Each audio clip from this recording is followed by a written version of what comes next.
Joining us now is Louise Roberts, skynews.com.au columnist. Louise, thank you so much for your time. Great to be here, Gabriella. Can I get your reaction to some of the things that we've heard coming from the media, coming from so-called journalists, and the lies that have been told about Charlie Kirk just hours and days after he was murdered so brutally?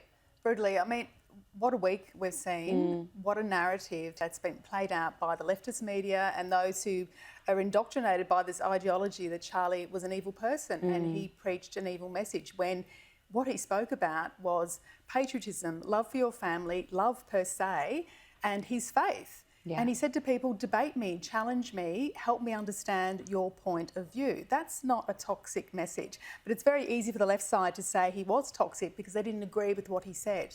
They didn't agree with what he stood for. And also, I think they didn't like his influence and the way he permeated the minds of young people who thought, hey, it's a good thing to support your country. It's a good thing to love your parents.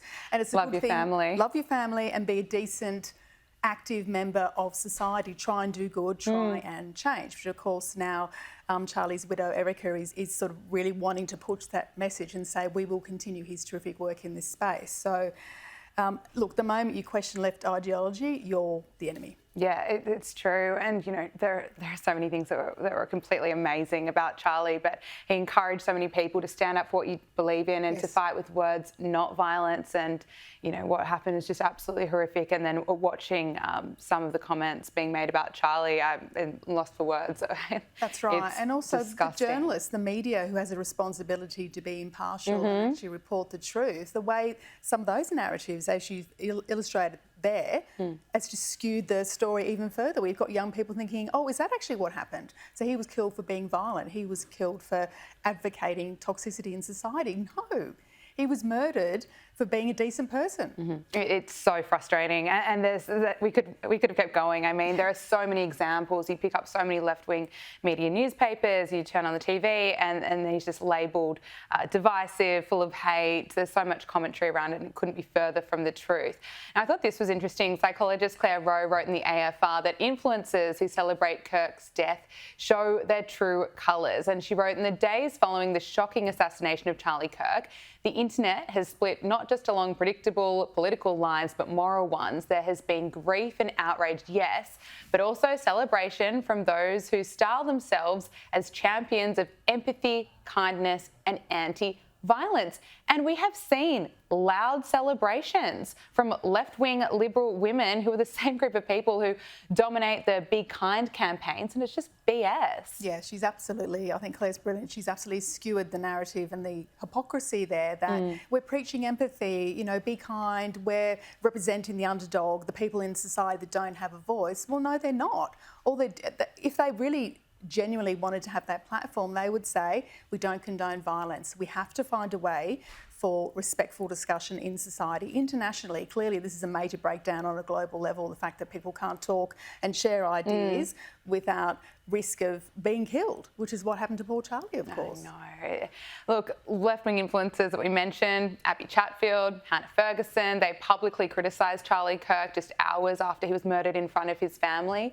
And Teal MP Zali Steggall liked Hannah Ferguson's post, and then she unliked it when she was called out for it. And then she claims, oh, liking the post doesn't mean I actually like it. But I mean, it really worries me when you've got politicians kind of supporting messages that left-wing influencers are putting out there, such as the one that the message that Hannah Ferguson put out when she said, is violence sometimes necessary? Yes. No, it's not necessary. We know that. And for a federal MP to like that post and then try and walk back the like by saying, well, actually, I don't really condone his death. I'm sort of, you know, more interested in the debate about this issue. It's absolute rubbish. This is a person who built her whole election platform on integrity and honesty and empathy and decency, all the things that Charlie stood for, I might add. And yet she likes a post, you know, celebrating his death. It's just, I mean, for a federal politician to do that, I think is absolutely disgraceful. I completely agree. Now, we mentioned Erika Kirk. I am in awe of her strength, her grace. I don't know how she found the strength to front up to the cameras and deliver the message to the world. Just so close shortly after Charlie Kirk was murdered. This is what she revealed about the conversation she's already had to have with their young children. When I got home last night,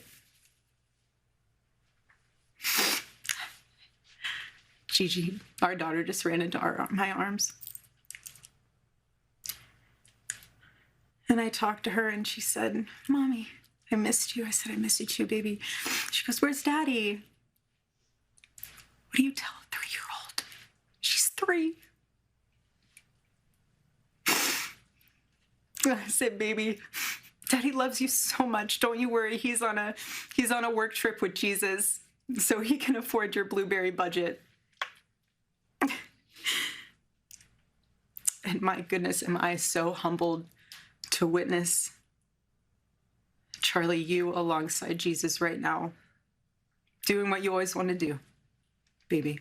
I think all of our hearts just break for Erika, Absolutely. but she's incredible. I love what she told her daughter, though, on a work trip with Jesus. That's right, and that's, you know, these are the words that no mother ever wants to say to their child, but the way she framed it, there was no hysteria or anger. Even when she tells that story, which is utterly heartbreaking, as you say, it shows her grace and dignity, which none of his opponents, or now her opponents, would ever show ever in their entire lives. Exactly and I think that, you know, that private pain but that public dignity, she's almost like she's sparing us the agony of, you know, what she's really going through in a way, and obviously sparing her children, and that's Charlie's legacy. Yeah. Fantastic family and a very strong faith.